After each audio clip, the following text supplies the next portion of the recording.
Here are the top 3 low-cost businesses that you could start in Africa in 2024 and make huge profits. So these businesses are suitable for those who have very little budget to start with. And the good thing with them is that they require basically little or no training at all. Also, they are appropriate as side hustles and are all service-based. So without further ado, let's dive straight into the points.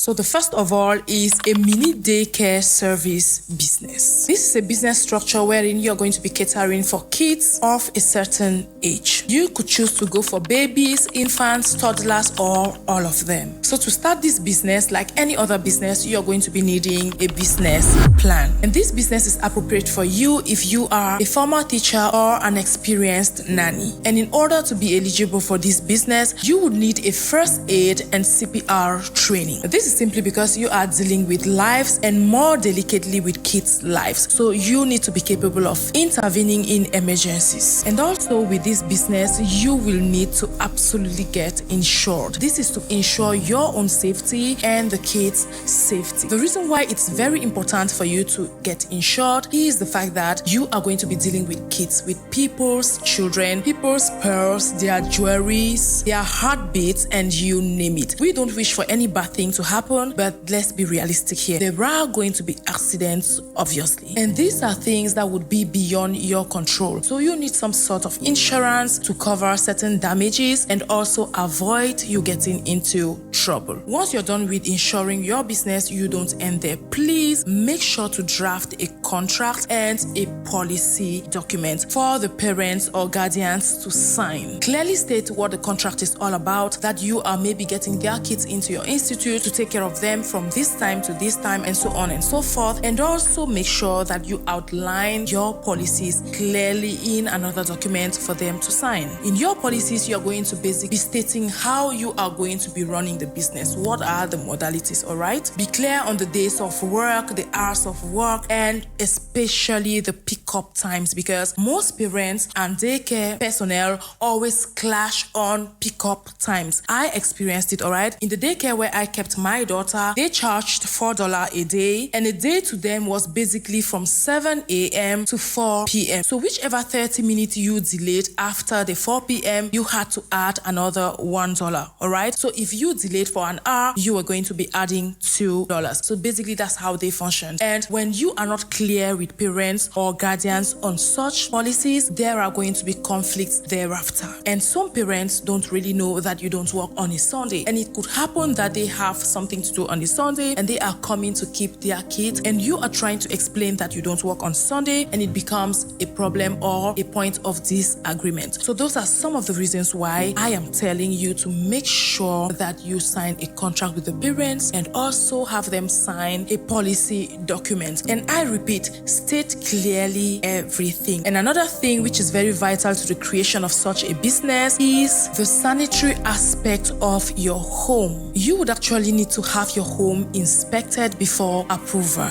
And the good thing with this business is that you could actually do it from the comfort of your home. You don't necessarily need to be renting a center or an apartment somewhere to do it. You can simply do it from the comfort of your home if you've got enough space. And one thing that I love with this business is that it is very lucrative and flexible. That is, you, the owner, have the absolute right to decide on how you want to go about your business. From the fee to the time gap you're going to be doing it, and to the type of kids you would want or the type of target audience you would prefer. So everything is very flexible according to your preference. And to be candid here, you are going to be spending a little bit in such a business because you will need to hire people to work with, all right? You can't do this alone because we are talking here of handling kids and it's not a child's play. You can't do that alone, all right? Remember, this is a business that I said is suitable for former teachers or former or experienced nannies. And generally, the people suitable for this business are aged women. So there's no way you can cater for a large amount of kids alone. So you would need at least 3 workers. You will need a teacher or an instructor,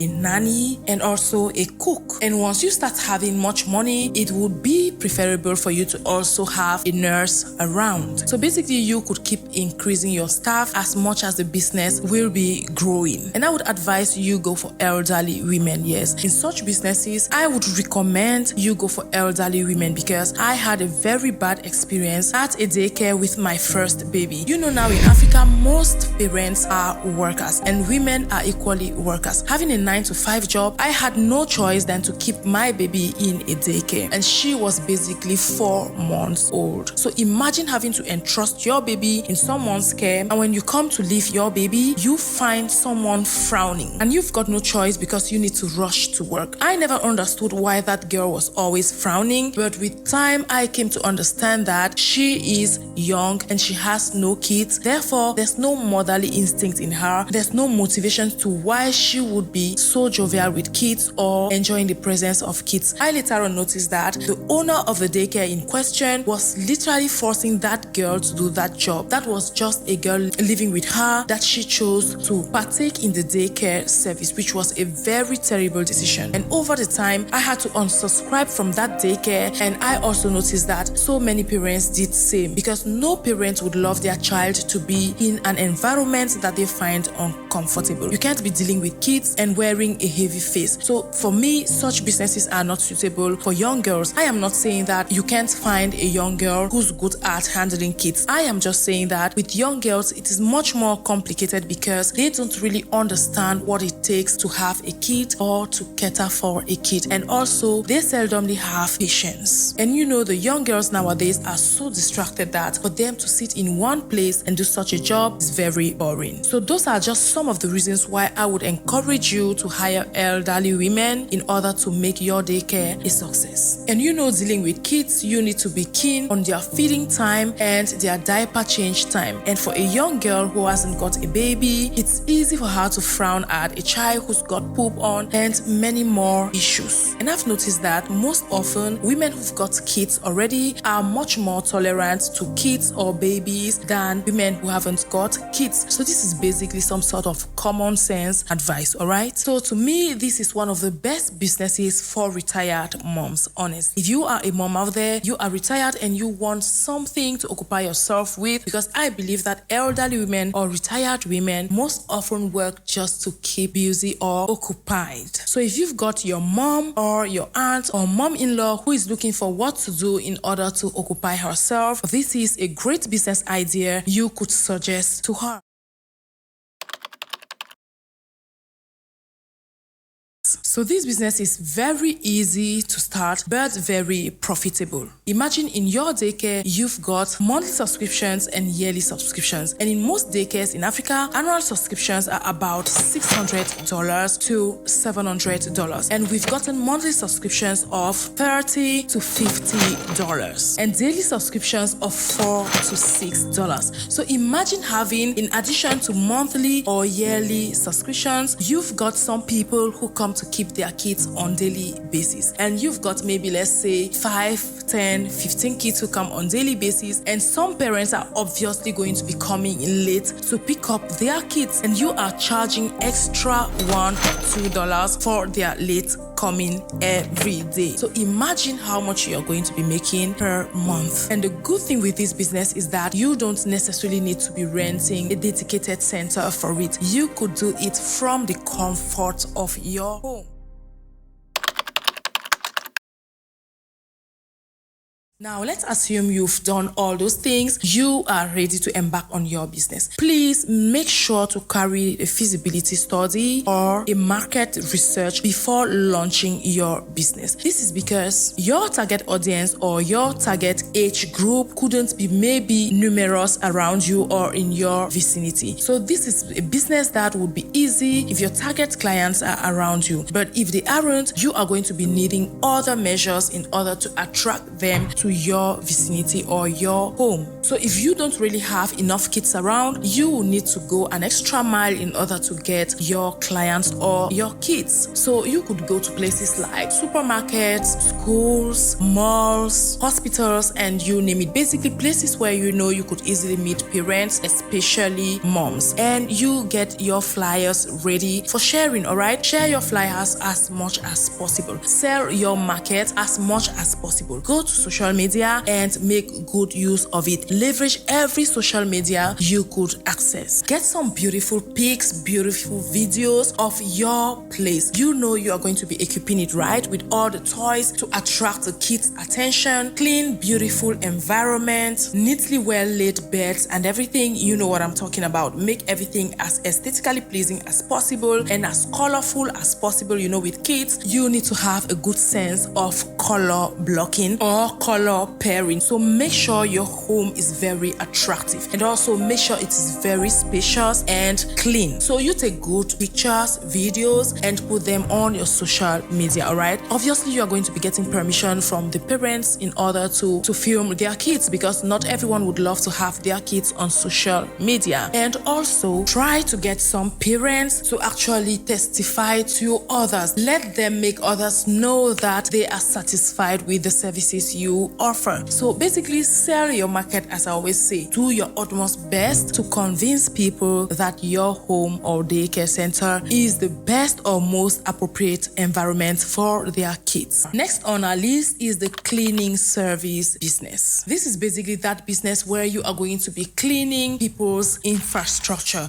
be it schools, hospitals, offices, and people's homes. You know, people who've got mansions often need people to clean their homes because the homes are so big that they can't cater properly for them. And not everyone loves to have domestic staff that stays at home and do the cleaning all the time. So most often they would hire cleaning services from time to time, maybe once a week, every fortnight, or once a month to come and do proper cleaning or deep cleaning. And also in public buildings, they often need services of cleaners because most often they don't have a dedicated staff for that. So they would rather hire professional cleaners to come and do the job. So basically you are going to be deciding the structure of your business, your target audience. Are you going in for a consumer cleaning service, or you are going for commercial cleaning service, or are you going for both? When we talk of the consumer cleaning service here, we are basically talking of cleaning individuals' homes or offices. And when we talk of commercial cleaning here, we are talking of rendering your cleaning service to maybe the state or corporate entities. So in order for you to make this business a huge success, I am going to be giving you 3 tips that you need to leverage in order to actually succeed. So the first tip is to brand yourself well. All right, make sure you get your company registered. Yes, consider it as a company. All right, this is something serious. In order for you to succeed in life, you need to first of all start by taking everything you do seriously. So therefore, make sure to register this business of yours. All right, and make sure to give it a name, a brand name. Make sure the name actually depicts what you are doing already. Okay, let the name describe your services in a certain way. Don't go and be using maybe your proper name. All right, let's say your name is Mark. Create something like Mark Cleaning Services or something. Come up with something that is creative, that depicts your business, something that from the sound of it, we already know what you are offering. All right, the second tip is create a team with which you are going to be working. Always have them wear an overall or an apron with your brand name and logo on it. This is to enable passerbys or onlookers to notice your business or your service. So that's a smart way of auto advertising your own business. All right, so basically what I mean is when your workers are working, let's say in my house, while they are out there cleaning my windows, passerbys in my vicinity are going to be seeing your logo and brand name on their overall. Or you could still print out t-shirts or face caps for them to wear. There are lots of things that you could do to attract attention to your brand name. The third thing you could do is make a banner. All right, a banner or a flexible or mobile notice board that you are going to be pinning in front of every structure when you are working there. All right, let's say you were hired to maybe clean an office in town, or let's say an event hall. Yeah, you were hired to clean an event hall. All right, so you go with your banner or your notice board or whatever you've made and place it there there for the 2 or 3 hours that you are going to be working there. That's another smart way of seamlessly advertising your business. And that could apply to other businesses as well, okay? This is just an idea that I am giving to you. Now, the next strategy that you could make use of to advertise your business, and this one is also very, very effective, is the fact that you could go closer to dry cleaners. Yes, you could be asking yourself that, all right, I am rendering cleaning services to people's homes. What have I got to do with a dry cleaner who cleans dresses? There is actually a connection, okay? And I am going to be telling you that in a bit.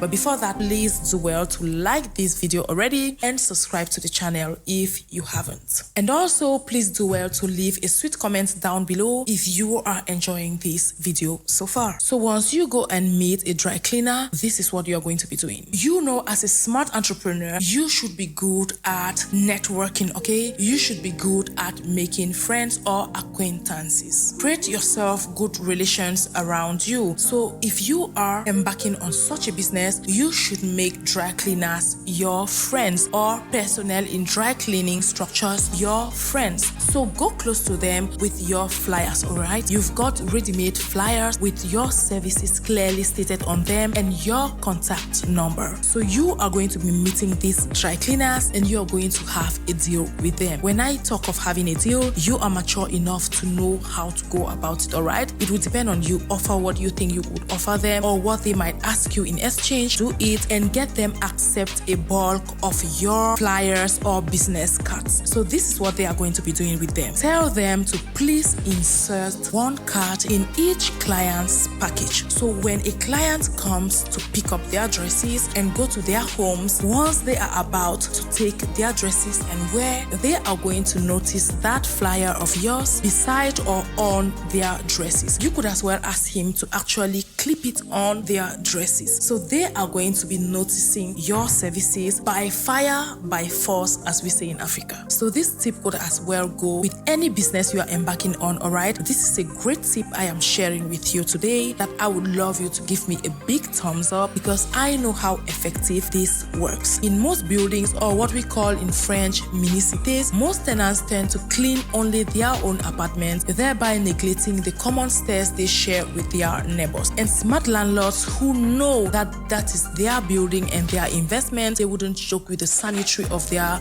building. Therefore, they will sort out services of cleaner to come and do the cleaning daily, weekly, and so on and so forth. So that's where you're going to be stepping in, all right? And the good thing with this business is that you basically need no skills or training nor a certificate. You just need to be physically fit and hardworking and you are eligible for this business. And the good news with this business is that this is basically one of those businesses that you would need very little capital to start. And most of the things you would need are actually things you have in your home or that everyone basically have in their homes. We are talking here of things like baking soda, glass cleaners, vacuum cleaners, brooms, buckets, spray bottles, and even vinegar. Yes. Do you know that vinegar basically does magic when it comes to cleaning? It actually acts as a disinfectant equally and is a good repellent for insects. I recently got to know about that and I can assure you that from the day I knew about the benefits of vinegar as concerns cleaning, I've basically cut down on cleaning products because vinegar does most of the work for me, especially the white vinegar. And also another thing that makes cleaning service so demanded is the fact that in Africa right now, most women work out of their homes and they basically don't have the time to clean around as before. So they now reach out to cleaners to do the work for them from time to time. So this business is actually ideal for students or a group of friends, yes, or even family members. Now that said, let's move straight away to the third business idea, which is birthday supplies for kids. This business is also very easy to start because you need basically little capital, all right? You could just start by buying a few birthday essentials or rent them if you can't afford them, all right? You could start with renting them. And when we talk of birthday supplies, we are talking of things like chairs, tables, balloons, and basically party decoration essentials, and some key things like popcorn machine, chocolate dispenser, and you name it. And the advantage with birthday supplies for kids is that you are using basically smaller tables and smaller chairs compared to adults' events. So the fact that they are smaller in size makes them compact and easy to transport and park, as well as they are more economical when it comes to space. They basically take very little space. So to do well in such a business, you need to learn baking of cake and decoration of events, sort out shops or suppliers who are going to be supplying the decoration essentials for you. You could make a deal with them to supply to you upfront and you use the things and pay them later on. That's why you need to be very good at negotiations as a business person, alright? And talking about negotiations, it is actually a big deal when it comes to entrepreneurship. If you are interested as well to know more on negotiations or to learn negotiation skills, let me know and I will be coming up with a video for you wherein I will be walking you through basically everything you need to know as concerns negotiations. So you know what to do. If you're interested, just indicate in the comment section by typing negotiations and I am definitely going to be making that video for you. And one tip I am going to be giving you in order for you to make this business a success is for you to be a joyful person. Basically be a happy person, or what I love to call a happy soul. Yes, whenever you have anything to do with kids, be it the daycare center I was talking about or a kids event planner or whatsoever, basically everything that has to do with kids, please